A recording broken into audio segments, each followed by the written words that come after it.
How will you prepare 2-methyl pentoic acid starting from a suitable alkyl halide. इसका ध्यान रखना, आपको alkyl halide से शुरुआत करनी है। ये शर्त है, बनाना क्या है, 2-methyl pentoic acid बनाना है। Right the sequence of the reactions, आपको स्टेप वाइज इनका सीक्वेंस भी लिखना है। तो ये आज का क्वेश्चन है। कुछ स्टेप्स मैंने ऑलरेडी बना रखे हैं। तो जो सबसे पहला स्टेप आएगा तो उसके बारे में थोड़ी सी बात कर लेते हैं। तो जो पहला स्टेप है, the preparation of 2-methyl pentoic acid from a suitable alkyl halide can be achieved through a Grignard reaction। तो इस बात का ध्यान रखना कि जो ग्रिग्नार्ड रिएक्शन है उसके द्वारा ही ये रिएक्शन की जा सकती है, followed by carboxylation. Here's a step wise reaction mechanism.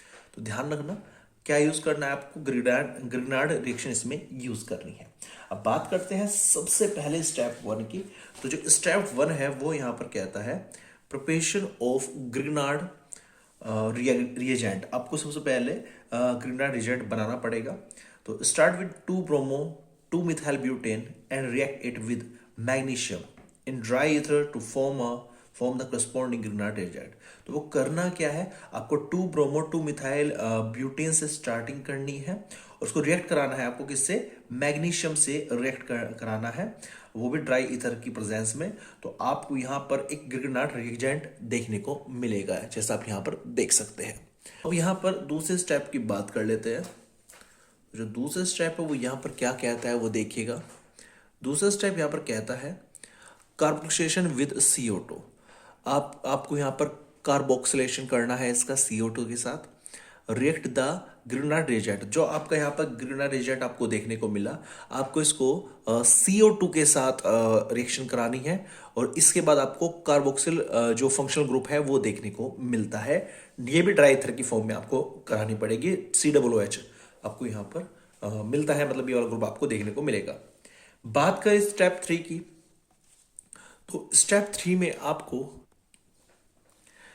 जो एसिडिक हाइड्रोलिसिस है वो करना पड़ेगा।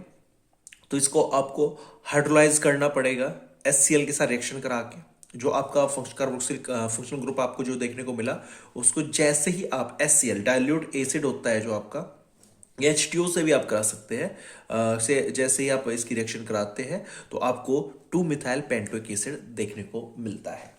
तो यही आपका यहाँ पर CS3 का ट्वाइस CH2COOH आपको ये पेंटोइक एसिड देखने को मिलता है। अगर फाइनल स्टेप की बात करें तो जो फाइनल प्रोडक्ट आपको देखने को मिलता है वो देखने को मिलता है 2-methyl pentoic acid, CH3 का twice CH2CH2COOH। This is an efficient method to synthesize 2-methyl pentoic acid from 2-bromo 2-methyl butane using the Grignard reagent approach।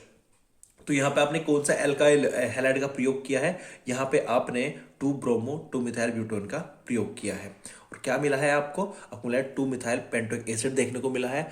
इसके साथ साथ एक बात का ध्यान और रखना कि ये ग्रिग्नार्ड रिएजेंट के द्वारा ही ये इक्वेशन कंप्लीट हो चुकी है, ठीक है ना। तो ये आपका तरीका था अगर आपको बनाना है।